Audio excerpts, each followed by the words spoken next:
Bismillahirrahmanirrahim. Assalamualaikum warahmatullahi wabarakatuh.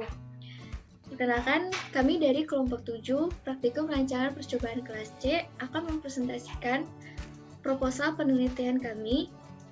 Sebelumnya, izinkan saya untuk memperkenalkan diri terlebih dahulu. Nama saya Aidawanti Sophia dengan NPM 1006060190076. Bersama rekan saya yaitu Salma Iniatu dengan NPM 1006060190084 dan rekan saya Adinda Zahroto dengan NPM 1006060190095. Penelitian kali ini kami memakai judul analisis pemberian dosis pupuk cair dan kompos terhadap pertumbuhan kacang merah. Presentasi kali ini kami akan mempresentasikan 3 bab yang telah kami buat. Di antaranya bab 1 yang berisi latar belakang, perumusan masalah, tujuan penelitian, perumusan hipotesa, dan manfaat penelitian. Lalu bab 2 yang berisi landasan penelitian terdahulu dan landasan teori. Selanjutnya bab 3 yang berisi lokasi penelitian, jenis penelitian, populasi dan sampel, jenis dan sumber data, metode pengumpulan data, dan metode analisis data, dan uji hipotesa. Pada bab 1, latar belakang masalah. Kacang merah ialah tanaman kacang-kacangan yang mudah ditanam, mudah diolah, dan mudah dikonsumsi. Siapapun memakai kacang merah sebagai sumber protein. Kacang merah itu sendiri juga dapat kita gunakan sebagai alternatif selain kacang hijau untuk ditanam dan dijadikan suatu penelitian. Pupuk itu sendiri merupakan bahan yang mengandung nutrisi bagi tanaman, sehingga pupuk berperan penting dalam pertumbuhan tanaman. Selanjutnya, rumusan masalah. Pada penelitian kali ini, kami memakai rumusan masalah yang pertama. Adakah pengaruh pemberian pupuk cair dan kompos terhadap pertumbuhan kacang merah? Yang kedua, pemberian dosis pupuk manakah yang menghasilkan kacang merah yang paling baik? Selanjutnya, tujuan penelitian yang kami pakai ialah pertama, untuk mengetahui adakah pengaruh pemberian pupuk cair dan kompos terhadap pertumbuhan kacang merah. Juga untuk mengetahui pemberian dosis pupuk manakah yang menghasilkan kacang merah yang paling baik. Pada penelitian ini kami juga memakai 2 hipotesa. Yang pertama, dengan permasalahan pupuk kemungkinan membantu pertumbuhan tanaman, kita memakai hipotesis yang pertama, yakni variabel pupuk berpengaruh terhadap pertumbuhan kacang merah. Selanjutnya, pada penelitian kali ini, dosis pupuk yang kami berikan pada setiap tanaman akan berbeda. Maka hipotesis kedua yang kami gunakan ialah dosis pupuk berpengaruh secara signifikan terhadap pertumbuhan kacang merah. Nah, pada penelitian kali ini ada beberapa manfaat yang dapat diambil. Yang pertama ada kombinasi praktis. Nah, kombinasi praktis ini adalah penelitian ini berguna untuk mengetahui pengaruh pemberian pupuk bagi pertumbuhan kacang merah. Juga dapat dijadikan sebagai referensi pemberian dosis yang cocok untuk pertumbuhan kacang merah yang paling baik. Selanjutnya untuk kombinasi untuk pihak lain. Nah, penelitian ini dapat dijadikan referensi atau acuan untuk penelitian selanjutnya dan diharapkan akan bermanfaat bagi halayak umum yang ingin menanamnya. Bab 2 akan dipaparkan oleh rekan saya yang bernama Salma. Untuk selanjutnya, bab 2 yaitu tinjauan pustaka.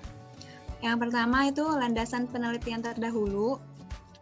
Penelitian terdahulu tentang pengaruh pemberian pupuk sudah banyak dilakukan sebelumnya. Di sini peneliti hanya Aldus Herdianto, Yakobus Sunario, dan Sri Widata.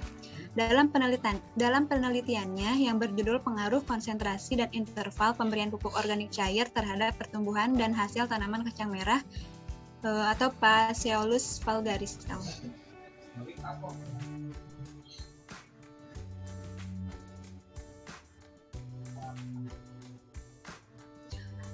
Selanjutnya untuk landasan teori, di sini ada 6. Yang pertama botani kacang merah, yang kedua perkecambahan, yang ketiga rancangan, yang keempat pupuk, kemudian golongan pupuk dan jenis-jenis pupuk.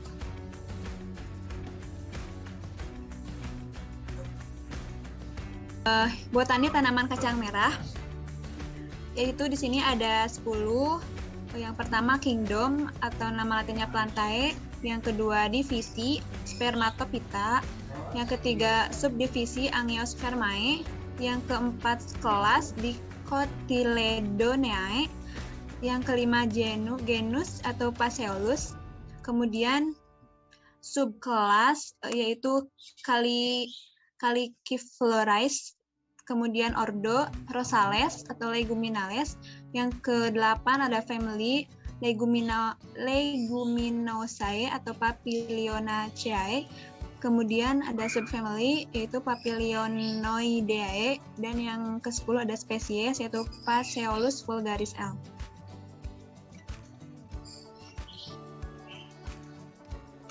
Selanjutnya, perkecambahan. Menurut Salisbury tahun 1992, perkecambahan merupakan suatu proses di mana radikula atau akar embrionik memanjang keluar menembus kulit biji.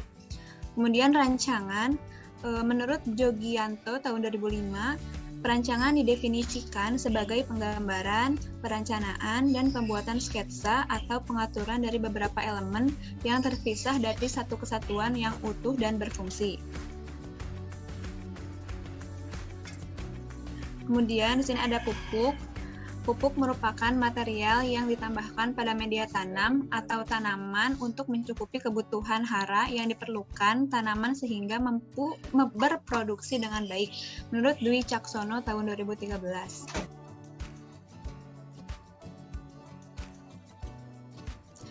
Kemudian ada golongan pupuk. Di sini ada pupuk organik dan pupuk anorganik.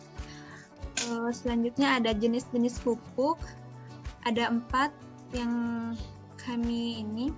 Yang pertama pupuk kandang, yang kedua pupuk hijau, kompos, dan pupuk organik cair.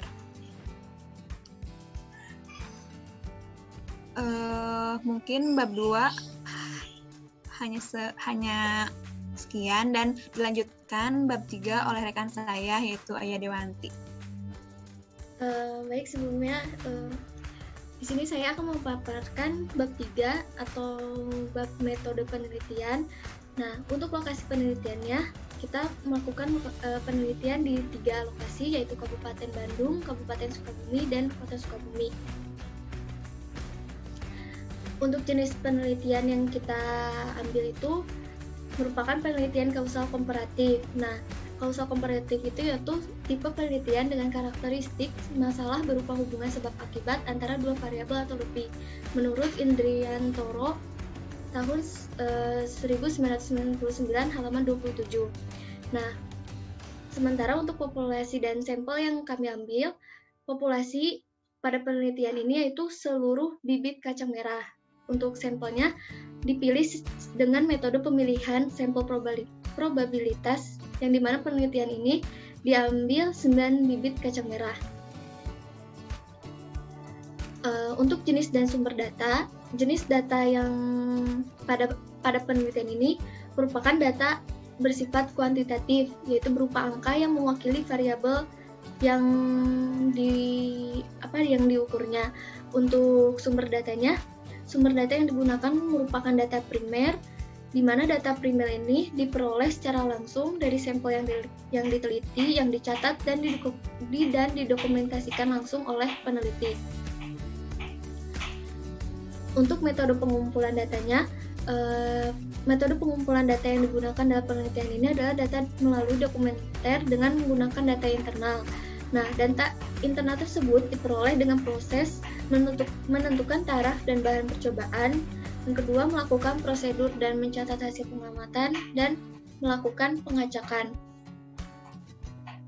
Next, untuk metode analisis dan uji hipotesa, kita menggunakan metode analisis rancangan acak kelompok dengan model umum RAF-nya dapat dilihat, dan dalam menentukan uji hipotesa, kita harus menentukan hipotesis terlebih dahulu. Nah, hipotesis ini terbagi menjadi 2, yaitu hipotesis uji perlakuan atau faktor utama dan hipotesis uji kelompok. Untuk penjabaran hipotesisnya bisa dilihat. Selanjutnya, dalam pengujian hipotesa, kita melakukan suatu pengacakan. Nah, pengacakan ini adalah pemberian nomor secara acak pada sampel yang akan diteliti, yang dimana nanti hasilnya dicatat lalu diolah sehingga membentuk tabel ANOVA. Nah, tabel ANOVA tersebut berguna untuk pengujian hipotesis. Pengujian hipotesis ini memiliki 2 syarat, yaitu untuk faktor atau untuk perlakuan F-hitungnya itu diperoleh dari pembagian KTP dibagi dengan KTG.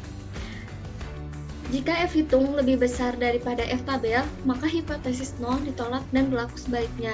Nah, untuk F-hitung kelompok diperoleh dengan membagi KTK dengan KTG. Jika nilai F-hitung lebih besar dari F-tabel, maka hipotesis 0 ditolak dan berlaku sebaliknya. Mungkin cukup sekian presentasi proposal penelitian dari kami. Mohon maaf apabila ada kekurangan secara teknis maupun teori. Wassalamualaikum warahmatullahi wabarakatuh.